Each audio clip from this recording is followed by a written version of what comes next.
भारत की राजनीति जब शुरू हुई तब इसमें त्याग, बलिदान, शुचिता और साधारण होना, इन चीजों पर असामान्य जोर दिया जाता था। यह सब शुरू हुआ था महात्मा गांधी के प्रण की वजह से कि वो शरीर पर एक कपड़ा लपेट कर रहेंगे। ऐसा नहीं था कि नेताओं ने वही तरीका अपनाया। बहुत से नेताओं ने अपने शौक पूरे किए, लेकिन पब्लिक के सामने कोशिश यही रही कि गांधी के रहने का तरीका ही प्रस्तुत किया जाए। लेकिन धीरे धीरे वक्त बदला और भारत के नेता आधुनिक दिखने लगे। आज सांसद और मंत्री जिम जाते हैं, डांस करते हैं और सुंदर कपड़े पहनते हैं, अपने फैशन पर ध्यान देते हैं और एक भरपूर जीवन जीते हैं और जनता उन्हें कुछ नहीं कहती। हालांकि ये बहुत नई बात है। पिछले 10 सालों में ये डेवलपमेंट हुआ है, वरना एक वक्त था कि एक दिन में 2 बार कपड़े बदलने की वजह से 14 साल पहले भारत के गृह मंत्री को इस्तीफा देना पड़ा था। इतनी आलोचना हुई थी। यही नहीं, पुरुष नेता महिलाओं से अपनी नजदीकियों को लेकर बहुत सीक्रेट लाइफ बिताते थे। वो चाहते नहीं थे कि उनकी कोई बात बाहर आए, उन्हें सिर्फ एक पति के रूप में जाना जाए। बहुत से नेता तो दूसरी स्त्रियों से बात करने में भी कंफर्टेबल नहीं दिखते थे। उसी दौरान भारत में एक नेता ऐसा आया जो स्टाइलिश था, बढ़िया अंग्रेजी बोलता था, अच्छे कपड़े पहनता था, महिलाएं उससे बात करना चाहती थीं। वो खुद भी कंफर्टेबल था, लेकिन वो परंपरागत देसी नेता नहीं था। जब वो संसद में आया तो उसने जिम की मांग की थी। उस नेता का नाम है शशि थरूर। यही है इंडियाज ओल्डेस्ट टीनेजर, जिनकी बातें सोशल मीडिया पर हमेशा चर्चा का विषय बनी रहती है। शशि थरूर का जन्म लंदन में 9 मार्च 1956 को हुआ था। उनके पिता मूल रूप से केरल के थे। वहां के अखबार द स्टेट्समैन के ग्रुप एडवर्टाइजिंग मैनेजर थे। लेकिन जब शशि थरूर 2 साल के थे तभी उनका परिवार वापस इंडिया लौट आया था। उनके पिता का नाम चंद्रन थरूर था और माता का सुलेखा मेनन। थरूर की 2 बहनें भी हैं, शोभा और स्मिता। शशि थरूर के चाचा परमेश्वरन थरूर ने रीडर्स डाइजेस्ट की इंडिया में स्थापना की थी। ये लोग मूल रूप से पलक्कड़, केरल के निवासी थे। मीडिया से जुड़े पिता ने लंदन, बॉम्बे, कलकत्ता और दिल्ली में काम किया। इसीलिए थरूर की पढ़ाई मॉटफोर्ट स्कूल पैराकूट से हुई, फिर कैंपियन स्कूल मुंबई, फिर सेंट जेवियर्स कोलकाता, फिर सेंट स्टीफेंस से उन्होंने इतिहास में ग्रेजुएशन किया। थरूर सेंट स्टीफेंस में स्टूडेंट्स यूनियन के प्रेसिडेंट भी थे और उन्होंने वहां पर क्विज क्लब भी बनाया था। थरूर का IIM अहमदाबाद और कोलकाता में भी दाखिला हो गया था, लेकिन उन्होंने Fletcher school of law and diplomacy में एडमिशन लिया। उन्होंने MA और PhD की। थरूर को रॉबर्ट टी स्टीवर्ट प्राइज भी मिला था बेस्ट स्टूडेंट के लिए। Fletcher forum of international affairs के पहले एडिटर भी रहे। PhD का विषय किताब के रूप में रीजन्स ऑफ स्टेट के नाम से 1982 में पब्लिश हुआ था। शशि थरूर ने इंडियन फॉरेन सर्विस ज्वाइन करने का भी मन बनाया था, क्योंकि उस समय सबसे हॉट सर्विस यही मानी जाती थी। लेकिन इमरजेंसी लगने की वजह से उनका ये प्लान बदल गया। 1979 में उन्होंने UN ज्वाइन कर लिया। उनकी पहली पत्नी तिलोत्तमा मुखर्जी बंगाली और कश्मीरी ओरिजिन की थीं। वो कांग्रेस नेता कैलाश नाथ काटजू की पौत्री थीं। शशि के साथ उनका कॉलेज का प्यार था। दोनों की 1981 में शादी हुई। बाद में तिलोत्तमा भी कॉलेज में पढ़ाने लगी थी। 1984 में दोनों को कनिष्क और ईशान जुड़वा बच्चे पैदा हुए। दोनों ही अमेरिका में हैं, राइटिंग और जर्नलिज्म के प्रोफेशन में। तिलोत्तमा अभी न्यूयॉर्क यूनिवर्सिटी में पढ़ाती है। 2007 में थरूर ने कैनेडियन डिप्लोमेट क्रिस्टा जाइल से शादी की, लेकिन इंडिया लौटते ही तलाक हो गया। अभी पत्नी के साथ डिवोर्स चल ही रहा था, तब तक वो सुनंदा पुष्कर के साथ घूमना शुरू कर चुके थे। पूर्व कांग्रेसी नेता जितिन प्रसाद की शादी के रिसेप्शन में वो सुनंदा पुष्कर के साथ ही पहुंचे थे। सुनंदा पुष्कर एक कश्मीरी पंडित परिवार की थी। 27 जून 1962 को उनका जन्म हुआ था। वो लोग 1990 में जम्मू से बंबई चले आए थे, क्योंकि आतंकवादियों ने उनके घर को जला दिया था। थरूर की तीसरी बीवी बनी सुनंदा पुष्कर एक बिजनेस वूमन थी, जिनका संदेहास्पद परिस्थितियों में निधन हो गया था। इस मौत के बाद शशि थरूर को मर्डर चार्ज फेस करना पड़ा। उनका भयानक मीडिया ट्रायल हुआ था। थरूर ने अपने 30 साल यूएन के साथ बिताए। यूएनएचसीआर यानी रिफ्यूजी के लिए जेनेवा में स्टाफ मेंबर के तौर पर उनके करियर की शुरुआत हुई। फिर 1981 से लेकर 1984 तक थरूर सिंगापुर में रहे। वहां वियतनाम को लेकर क्राइसिस चल रही थी। एक बोट हादसा भी हुआ था जिसमें बहुत से लोग मारे गए थे। इसके बाद उन्होंने पोलैंड के रिफ्यूजीज के लिए भी काम किया। 1981 में उन्हें अंडर सेक्रेटरी जनरल का स्पेशल असिस्टेंट बनाया गया। यही यूनिट आगे चलकर न्यूयॉर्क में पीस कीपिंग ऑपरेशंस डिपार्टमेंट बना। 1996 तक उन्होंने यूगोस्लाविया में पीस कीपिंग ऑपरेशन की टीम को लीड किया, क्योंकि वहां पर सिविल वॉर चल रहा था। 1996 में थरूर को यूएन के सेक्रेटरी जनरल कोफी अन्नान का एग्जीक्यूटिव असिस्टेंट एवं कम्युनिकेशंस का डायरेक्टर बनाया गया। धीरे धीरे यूएन में उनका कद बढ़ता गया। यहीं पर उन्होंने पब्लिक इमेज बनाने की कला सीखी, जो बाद में खुद उनके काम आया। 2002 में उन्हें अंडर सेक्रेटरी जनरल बनाया गया, कम्युनिकेशंस एवं पब्लिक इंफॉर्मेशन में ही। 2003 में उन्हें यूनाइटेड नेशंस कोऑर्डिनेटर फॉर मल्टीलिंग्विज्म की जिम्मेदारी दी गई। थरूर ने वहां पर कई काम किए। एक महत्वपूर्ण काम किया कि 2001 में वर्ल्ड ट्रेड सेंटर पर हमले के बाद दुनिया में बढ़े इस्लामोफोबिया पर सेमिनार कराया। ये यूएन का पहला ऐसा सेमिनार था। एक वार्षिक लिस्ट भी जारी की जिसका नाम था 10 under reported stories the world ought to know about. 2006 में भारत सरकार ने थरूर को यूएन सेक्रेटरी जनरल के लिए नामित किया था।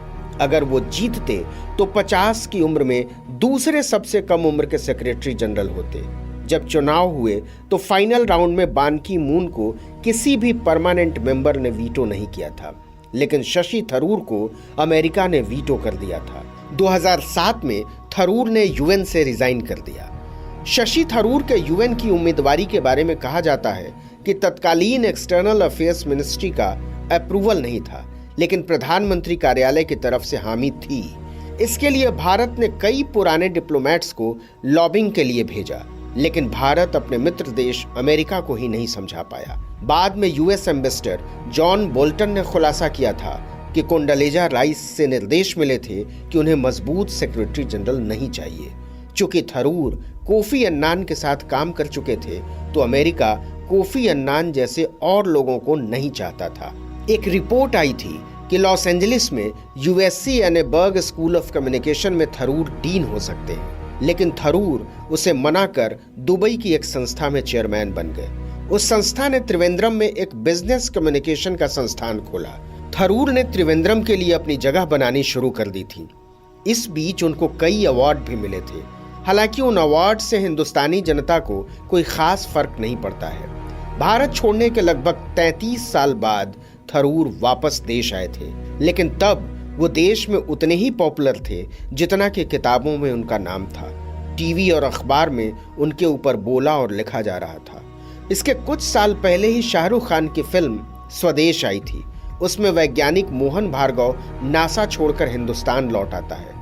हालांकि थरूर की कहानी मोहन भार्गव जैसी नहीं थी, लेकिन हम भारतीयों को यह चीज हमेशा फैसिनेट करती है कि कोई आदमी अमेरिका छोड़कर इंडिया रहने आया है। थरूर को भाजपा, कांग्रेस और कम्युनिस्ट तीनों ने अप्रोच किया था।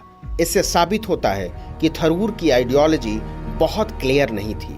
उनको सब अपना मानते थे, लेकिन थरूर ने कांग्रेस ज्वाइन की क्योंकि उस समय देश में कांग्रेस की सरकार थी।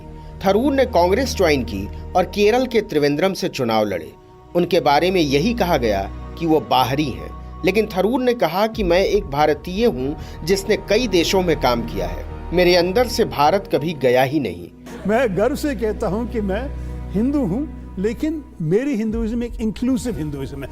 थरूर ने जब पहला चुनाव लड़ा तो कांग्रेस में भी बहुत लोगों को उम्मीद नहीं थी कि वो जीत पाएंगे, लेकिन शशि थरूर ने अपने यूएन के अनुभव को यहां काम में लगाया। 2009 में ही उन्होंने वेबसाइट बनवाई, फेसबुक पेज बनवाया और ट्विटर के माध्यम से लोगों तक पहुंचना शुरू किया। ध्यान रहे कि कांग्रेस ने बहुत बाद में सोशल मीडिया को अपनाया। राहुल गांधी ने तो 2015-16 में ट्विटर पर पदार्पण किया। फिर शशि ने अपने ऑडियो रिलीज करवाए जिसमें वो मलयालम में बोल रहे थे। पहले चुनाव में बात ये थी कि शशि थरूर के खिलाफ अफवाही ज्यादा उड़ाई जा रही थी, क्योंकि बाहर से आए नेता के खिलाफ ज्यादा कुछ था नहीं बोलने को, तो आसान रास्ता अपनाया जा रहा था। लेकिन शशि थरूर ने इन अफवाहों से पार पा लिया। अंततः वो वहां से जीतकर सांसद बने। यही नहीं, बाद में विदेश मंत्रालय में राज्य मंत्री भी बने। त्रिवेंद्रम के सांसद के रूप में थरूर देश के पहले ऐसे सांसद बने जिसने अपना सालाना काम का ब्यौरा देना शुरू किया। थरूर ने हमेशा मांग की है कि ब्रिटिश कॉलोनियल रूल की क्रूरता को लेकर एक मेमोरियल बनना चाहिए, लेकिन मंत्री बनने के 10 महीने के भीतर ही शशि थरूर पर आरोप लगा कि उन्होंने सुनंदा पुष्कर को आईपीएल की एक फ्रेंचाइजी के शेयर दिलाने के लिए पद का दुरुपयोग किया है।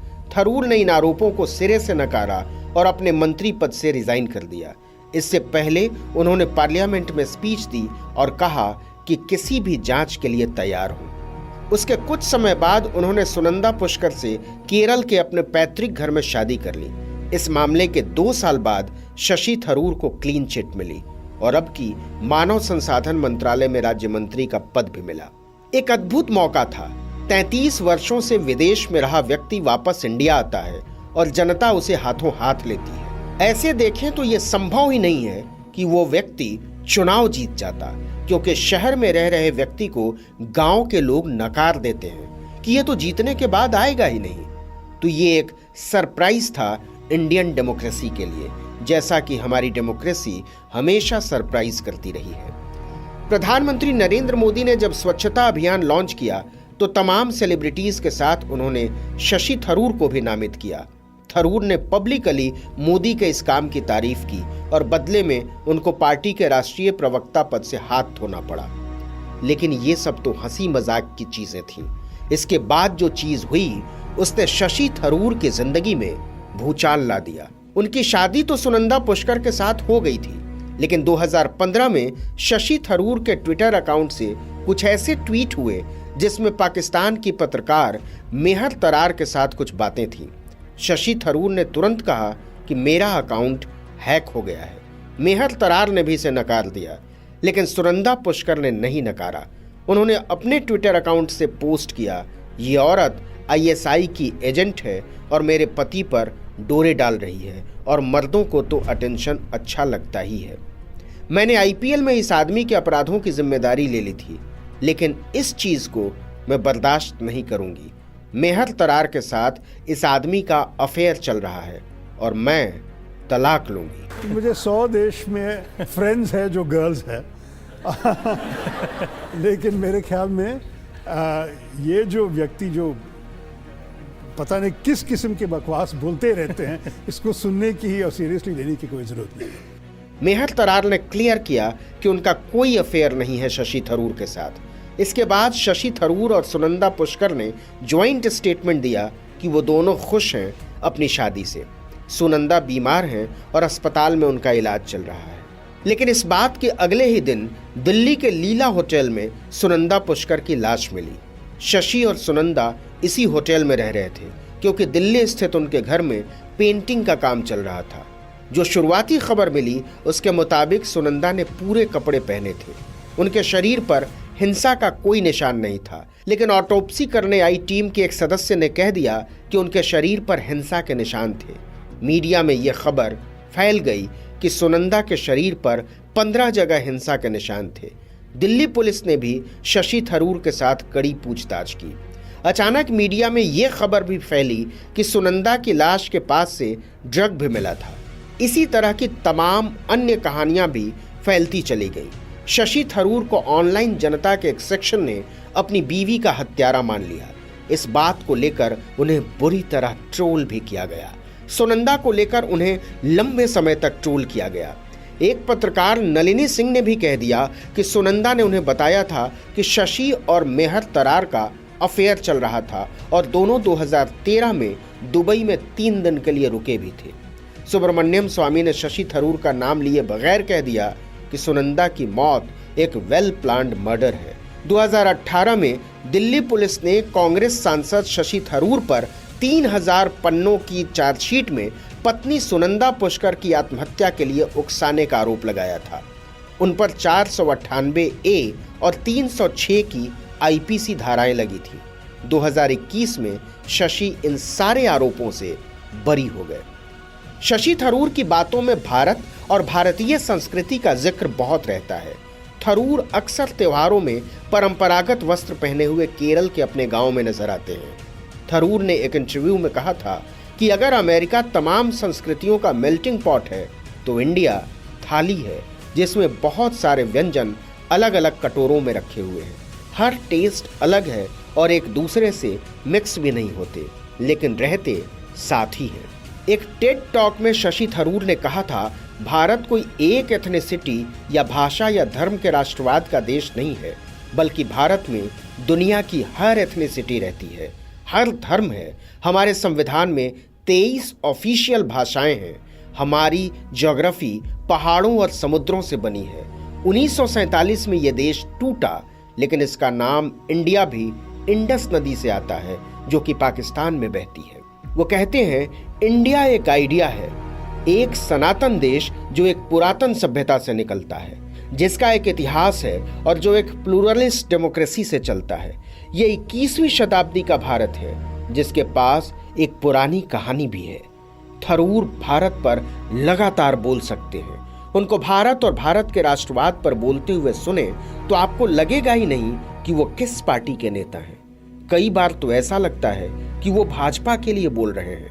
विदेशों में वो लगातार भारत के बारे में बोलते हैं। लगभग 2 दर्जन किताबें लिख चुके हैं, जिनमें उपन्यास है, निबंध हैं और कितनी ही नॉन फिक्शन किताबें हैं। एक समय था कि वो ट्विटर पर सबसे ज्यादा फॉलो किए जाने वाले भारतीय राजनेता थे 2013 तक, लेकिन नरेंद्र मोदी के प्रधानमंत्री बनने के बाद वो पीछे हो गए।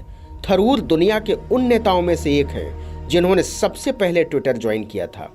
तब इंडिया में ट्विटर और फेसबुक का उतना शोर भी नहीं था। थरूर ने एक इंटरव्यू में कहा था कि हम दुनिया के पहले देश थे जिसने औरतों को मेडिकल की पढ़ाई कराई। हमारे यहाँ से कई फीमेल पॉलिटिशियंस और लीडर्स निकले हैं, लेकिन यह भी सच है कि दूसरी तरफ हमारे गांव में औरतों की स्थिति बहुत खराब है। एक इंटरव्यू में शशि थरूर ने कहा था कि लिखने से मैं अपनी भारतीयता को बरकरार रखता हूँ। इंडिया मेरे लिए मैटर करता है और मैं चाहता हूँ कि मैं भी इंडिया के लिए मैटर करूँ। Why am I Hindu? The obvious answer to this question is, of course, that it's because I was born one. Most people have little choice about the faith they grew up with. It was selected for them at birth by the accident of geography and their parents' cultural moorings. I'm more comfortable with the tenets of Hinduism than I would be with those of the other faiths of which I know. I've long thought of myself as liberal, not merely in the political sense of the term, or even in relation to principles of economics, but as an attitude to life. To accept people as one finds them, to allow them to be and become what they choose, and to encourage them to do whatever they like, so long as it does no harm to others, is my natural instinct. 2015 में Oxford में थरूर ने एक speech दी थी जो कि बहुत viral हुई। इसमें उन्होंने कॉलोनियल रूल पर बोला था। वहां पर पता चला कि ब्रिटिशर्स की वर्तमान जनरेशन को कॉलोनियल रूल की क्रूरता के बारे में पता ही नहीं है। Well, I stand to offer you the Indian example, Sir Richard. India's share of the world economy when Britain arrived on its shores was 23%. By the time the British left, it was down to below 4%. Why? Simply because India had been governed for the benefit of Britain. Britain's rise for 200 years was financed by its depredations in India. In fact, Britain's industrial revolution was actually premised upon the deindustrialization of India. सांसदों में एक अलग रुख अपनाते हुए Amazon Prime पर comedy series One Mic Stand में भी शशि थरूर ने पार्टिसिपेट किया और स्टैंड अप कॉमेडी की। उसमें उन्होंने खुद का भी मजाक उड़ाया और इसे काफी बेहतर तरीके से लोगों ने लिया। वहीं शशि थरूर ने लगभग 2 दर्जन किताबें लिखी हैं। हाल फिलहाल में तो उन्होंने कई किताबें निकाल दी हैं। वैसे तो थरूर ने 6 साल की उम्र में लिखना शुरू कर दिया था। जो कि पिता चंद्रन थरूर द स्टेट्समैन के एडिटर थे, तो शशि को बचपन से ही पढ़ने लिखने का रोग था।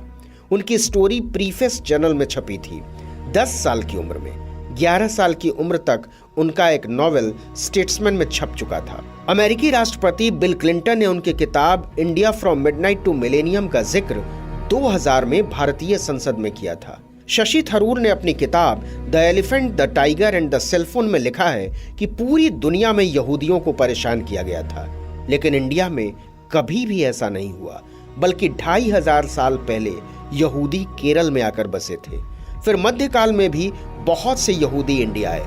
एक बार शशि थरूर पर इजरायली जासूस होने का भी हास्यास्पद आरोप लगा था, लेकिन फलस्तीनी नेता यासिर अराफात के साथ उनकी एक तस्वीर ने इन आरोपों को खारिज करने में मदद की। शशि थरूर ने मुख्यतया इंटरनेशनल अफेयर और फॉरेन पॉलिसी पर लिखा है। इसके अलावा भारत के इतिहास पर भी उन्होंने काफी कुछ लिखा है। वो कॉलोनियल साम्राज्य को लेकर बहुत क्रिटिकल रहते हैं और विदेशों में उन्होंने इसको लेकर काफी कुछ बोला है। उनका उपन्यास the great Indian novel Bharat के सुंदर उपन्यासों में से एक माना जाता है, जिसमें उन्होंने महाभारत से बहुत सारी चीजों को रिलेट किया है।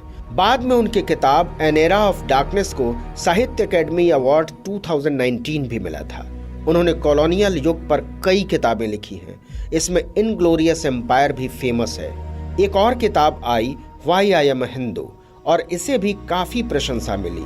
अब तो ऐसा लगता है कि शशि थरूर हर 6 महीने में किताब लिख रहे हैं। इसके अलावा दुनिया के बड़े बड़े पब्लिकेशंस जैसे New York Times, the Washington Post, Newsweek, Times of India इत्यादि में उन्होंने खूब लिखा है। Indian Express, the Hindu, Asian Age, Deccan Chronicle, Mail Today, सब में उन्होंने कॉलम लिखे हैं। शशि थरूर की अंग्रेजी सोशल मीडिया, विशेषकर ट्विटर पर काफी चर्चा का विषय बनी रहती है।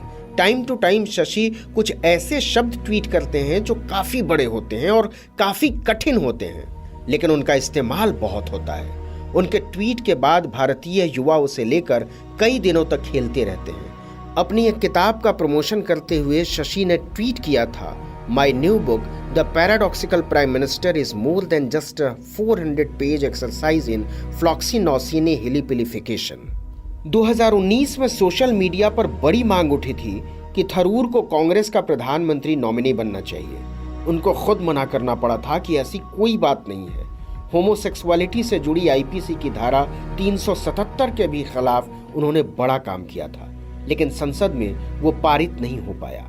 लेकिन बाद में सुप्रीम कोर्ट ने उसे संशोधित करने का आदेश दिया और इस तरीके से थरूर को लड़ाई में विजय मिली। शशि थरूर भारत में इंटरनेट युग के नेता हैं। जब वो भारतीय राजनीति में आए तो लगा था कि ऐसा नेता ज्यादा दिन चलेगा नहीं, क्योंकि तब राजनीति बिल्कुल अलग थी। इंटरनेट नहीं था और लोगों से वैसा कनेक्ट नहीं था।